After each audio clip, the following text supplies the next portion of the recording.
بسم اللہ الرحمن الرحیم. دیکھتی آنکھوں سنتے کانوں شہزاد احمد کا سلام پہنچے. آپ ایس ایم پاکستان دیکھ رہے ہیں. ناظرین، آج جو شخصیت میرے ساتھ موجود ہے کسی طرف کے محتاج نہیں. اپر خانپور کے گاؤں درکوٹ کو اپنے زندگی کے قیمتی 40 برس دیے. قال اللہ و قال رسول کی صدائیں بلند کرتے دین اسلام کا ایسا تشخص پیش کیا جو بچوں، بوڑھوں اور نوجوانوں کے دل میں رچ بس گیا.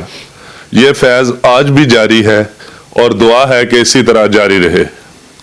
ناظرین، آپ نے کئی ایسے غیر شرعی رسم و روایات کو ختم کرنے کے لیے اپنا اہم کردار ادا کیا جسے لوگ دین اسلام سمجھ بیٹھے تھے.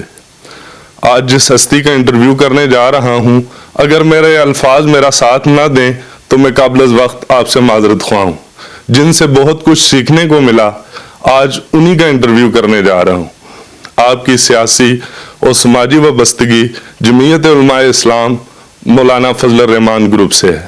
میرے ساتھ موجود ہیں پیر طریقت، رہبر شریعت، یادگار اسلاف، بانی معلم و امام، خلفائے راشدین جامع مسجد درکوٹ اور میرے استاد محترم حضرت مولانا قاضی احسان احمد نقشبندی صاحب.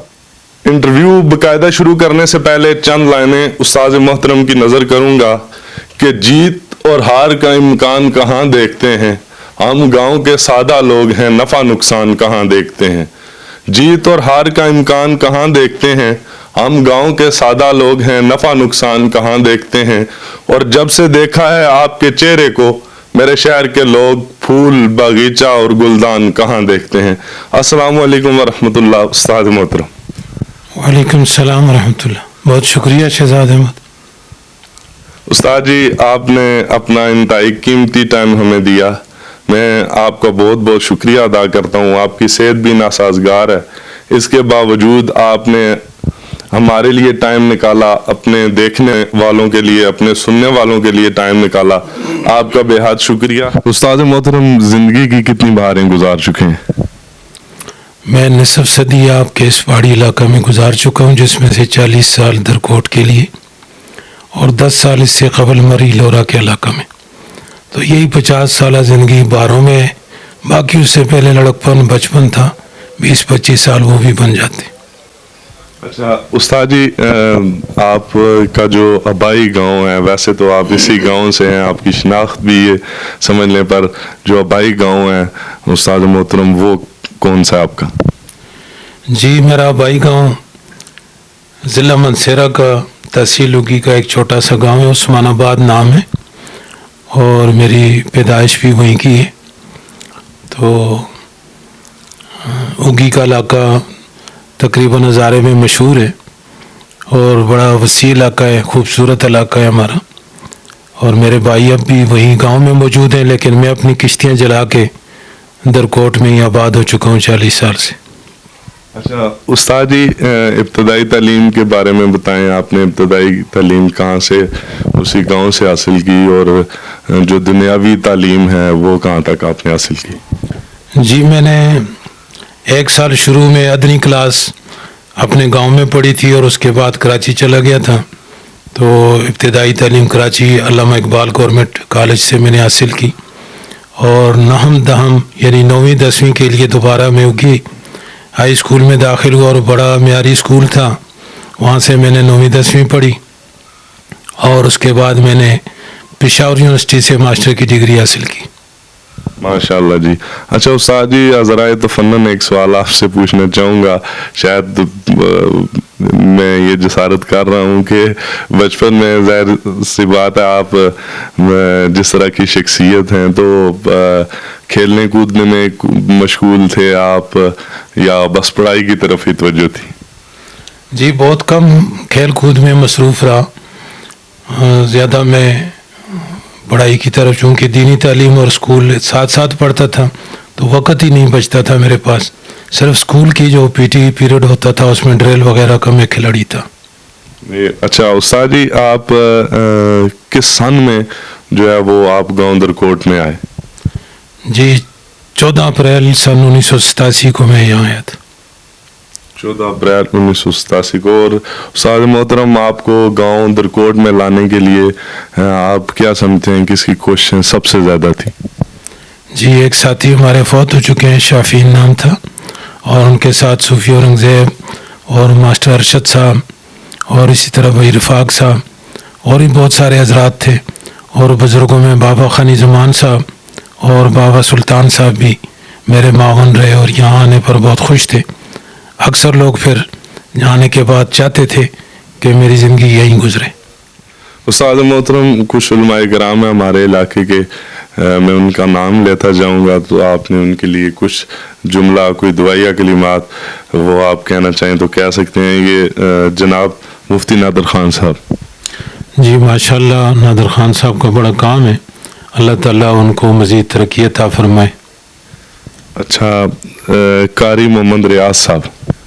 جی قاری محمد ریاض علوی صاحب لورا میں، ان کا بھی بہت پرانا مدرسہ ہے اور ماشاءاللہ بڑی محنت فرما رہے ہیں۔ جناب قاری اسحاق صاحب۔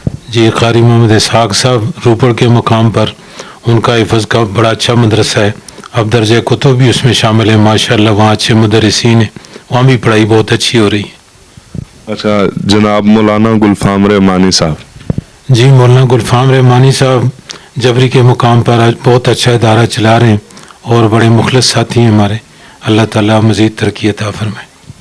جناب مفتی ساجد تاج صاحب۔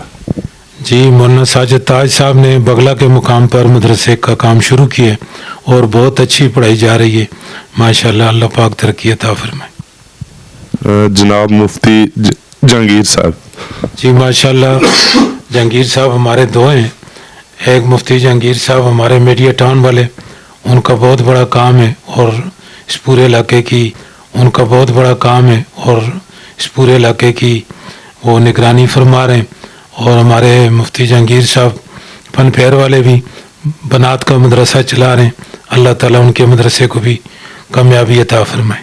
آمین۔ اچھا، مولانا اظہر صاحب۔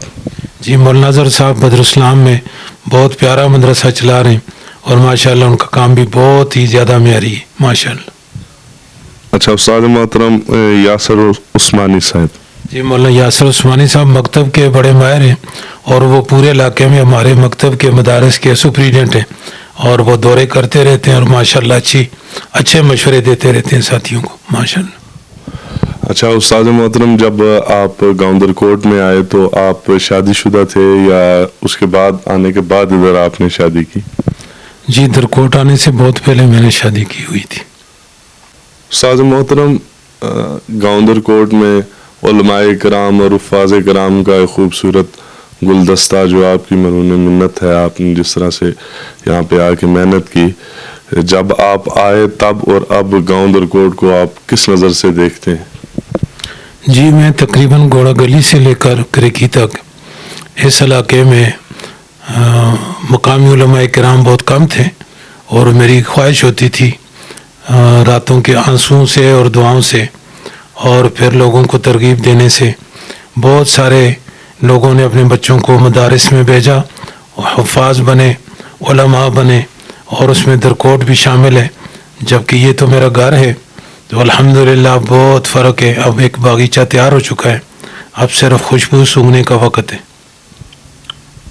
استاد محترم، بہت سی ایسی رسم و روایات تھی جو لوگ دین اسلام سمجھ کر اپنائے بیٹھے تھے، اب گاؤں میں تقریباً زیادہ تر شادی بیاہ جو جتنی بھی تقریبات ہوتی ہیں اس میں اس طرح سے جو زمانہ جاہلیت سمجھ لیں اس طرح سے اب لوگ یہ ڈھول آتش بازی وغیرہ یہ بہت کم دیکھنے کو ملتی ہیں گاؤندر کوٹ میں۔ کوئی ایک ایسی رسم جو آپ کہتے ہیں کہ اب یہ نہیں ہونی چاہیے، اتنی عرصہ ہو گیا مجھے اس پر بات کرتے ہوئے؟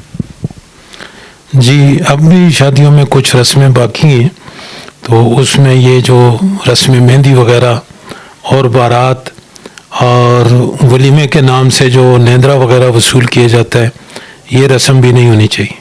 استاد جی، آپ نے پچھلے دنوں ایک تجویز پیش کی کہ جتنے بھی گاؤں کے محلے ہیں ان کے جو نام ہیں وہ صحابہ کرام کے نام پر رکھے جائیں، تو ان پر کتنا عمل ہوا، اس کے بارے میں ہمیں بتائیں۔ جی ماشاءاللہ کافی بہتری آئی ہے اور بہت سارے محلوں کے نام بورڈ لگ چکے ہیں، تو باقی بھی جو محلے رہتے ہیں امید ہے کہ وہ بھی صحابہ کرام کے نام سے منسوب ہو جائیں گے۔